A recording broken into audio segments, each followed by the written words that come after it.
السلام عليكم ورحمة الله وبركاته. ازيكم حبايبي؟ عاملين ايه؟ يا رب تكونوا بخير. جايلكم بقى النهاردة بفيديو جديد، بس في بداية الفيديو كده ما تنساش تعملي لايك وكومنت زي العسل زيك، ولو انت اول مرة تشوفيني ما تنساش تشتركي وتفعلي الجرس عشان يوصلك مني كل جديد ان شاء الله.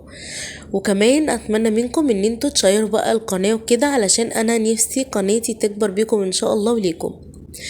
بصوا بقى، انا استاهل كده 100 لايك على الشطارة اللي انا فيها. يعني كل شويه بقى بنزل بفيديوهات وكده ومش بتأخر عليكم. ف انا بقى محتاجة دعم منكم عشان تشجعوني، وان شاء الله يعني استمر على كده. بصوا بقى، النهارده جايلكم بقى بوصفة اخر حاجة.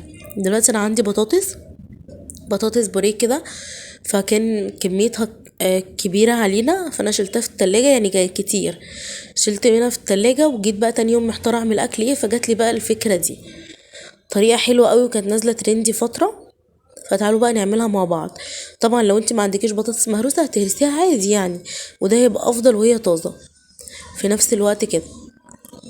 هت هتسلقيها وتصفيها كويس، وبعدين هتحط لها ايه، توم باودر وبصل باودر وبابريكا زي ما انا حطيت كده، وملح وفلفل، يعني التوابل اللي انت بتحبيها. وبعدين هتهرسيها كويس خالص، تخليها ناعمة خالص ما فيهاش اي كتل زي ما انتوا شايفين كده. خلاص خلصتها. تعالوا اقول لكم بقى هنجهز ايه او انا جبت ايه. انا جايبه ايه للوصفه دي؟ جايبه دريتوس. ممكن انتي تعمليها بقسماط عادي خالص، او بكورن فليكس او كريسبي، اي حاجه. وكمان جايبه الجبنه دي، جبنه اسمها شابو معفنه، محدش يفكر يجيبها خالص يعني. نوعها استغفر الله العظيم. ف نوعها وحش جدا للاسف، بس هي الحياه تجارب يعني. فانا هنا هفضي بقى الجبنه هنا، وهمسك الدريتوس ده همسكه كده فرفته، يعني انا اكسره. المهم ممكن زي ما قلتلك تجيبي كريسبي، بيتباع سايب عند العطار عادي.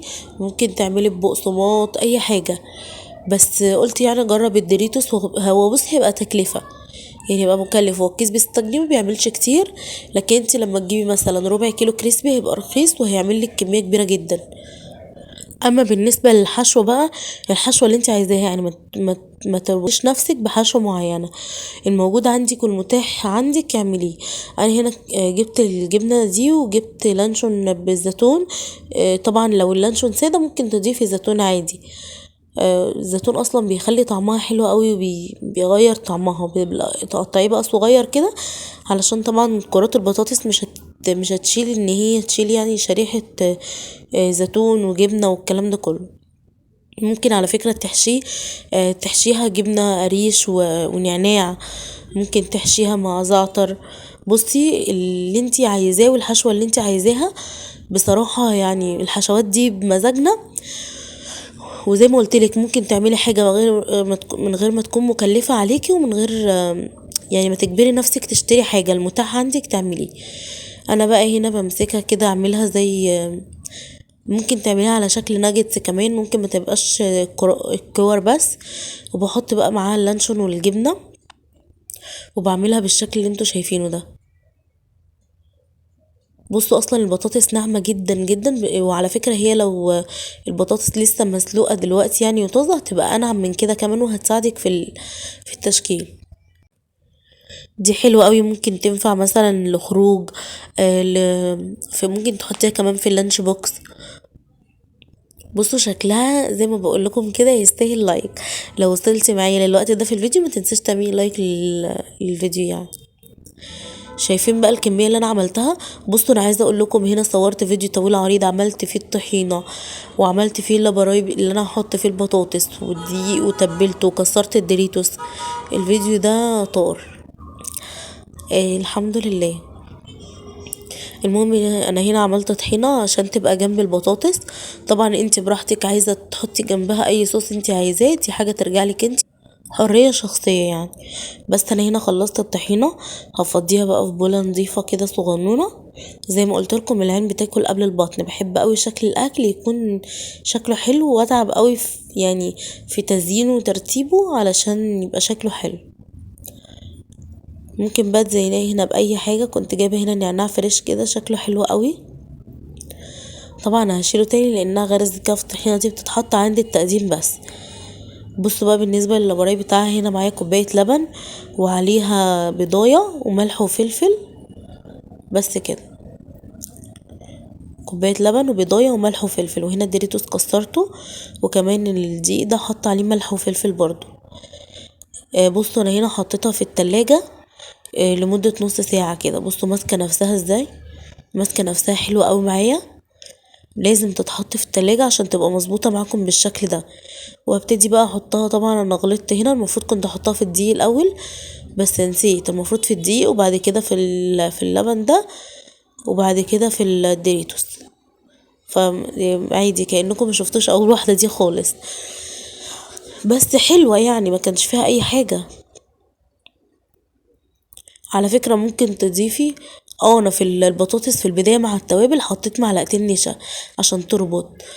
فانتي لو عايزاها برضو مقرمشة كده ممكن تحطي في الدقيق كمان معلقة نشا، هتبقى طالعة معاكي كريسبي كده وماسكة نفسها يعني. والله وكده كانت ماسكة نفسها وكانت جميلة. طبعا انا هنا حطيتها في الدقيق وبنفضها كويس جدا علشان ما يبقاش في دقيق بقى وينزل في اللبن او ينزل في الزيت ويتحرق مني او يخلي الدريتوس يفك او الكلام ده يعني.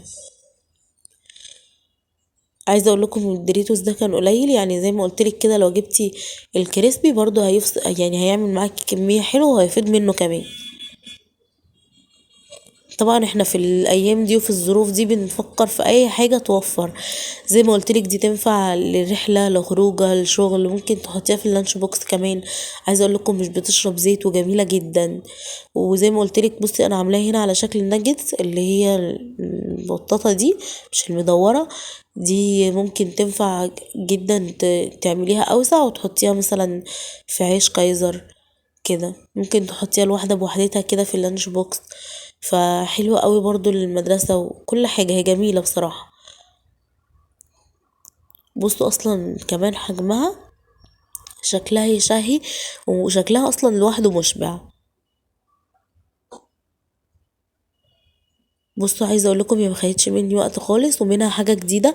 بدل مثلا ما تعملي البطاطس كده بوريه بس وتقدميها جنب سلطه، ده تغيير كمان. وزي ما قلت لك هي مش هتكلفك اي حاجه، والحشو على مزاجك وبأقل التكاليف يعني.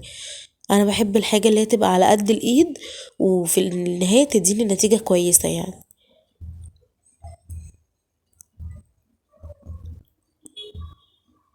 عايزه اقول لكم كان طعمها حلو قوي قوي. الزيتون اداها طعم حلو برضو، اللي هو اللي كان في اللانشون، واللانشون مع الجبنه كان طعمها الى حد ما ظاهر، بس مش اللي هي الواو يعني، مش احلى حاجه في الحياه. بصوا بقى شكلها، انا عايزه اقول لكم المفروض كمان بعد ما نعملها في الدريتوس كده تدخل التلاجة كده زي ربع ساعة تربط. عايزة اقول لكم كانت طالعة تحفة ومقرمشة وجميلة. بس طبعا ما بتاخدش سوا خالص، يا دوب بس بتاخد لون زي ما انتوا شايفين كده، ما بتشربش زيت خالص زي ما قلت لكم. بصوا يعني حاجه كده جميله ما شاء الله. جربي الوصفه دي ان شاء الله هتعجبك جدا، وجربوها وقولي لي رايكم فيها. انا هنا بقى قليتها وهحط تاني. بصوا هو دي الكميه اللي عملها حلو برضو، عمل كميه كويسه بس اللي هي مش تقضي اسره كبيره يعني. بصوا بقى تقدموا جنبها بقى اي حاجة انتوا عايزينها، لو مخلل زيتون. بصوا كمان هي كريسبي كده قوي وجميلة وطرية جدا من جوه ومقرمشة قوي من بره. بصوا الجبنة مسحتش معايا قوي بس كان طعمها الى حد ما كان ظابط مع اللانشون يعني. بس كده، هو ده كان الفيديو بتاعي. يا رب يكون عجبكم، يا رب تكون الوصفة عجبتكم النهاردة. استنوني في وصفات جاية كتير، ولو الفيديو عجبكم ما تنسوش تعملوا لايك وكمان تعملوا شير للقناة. واستنوني في وصفات تانية جديدة ان شاء الله، فيديوهات جديدة، ومع السلامة.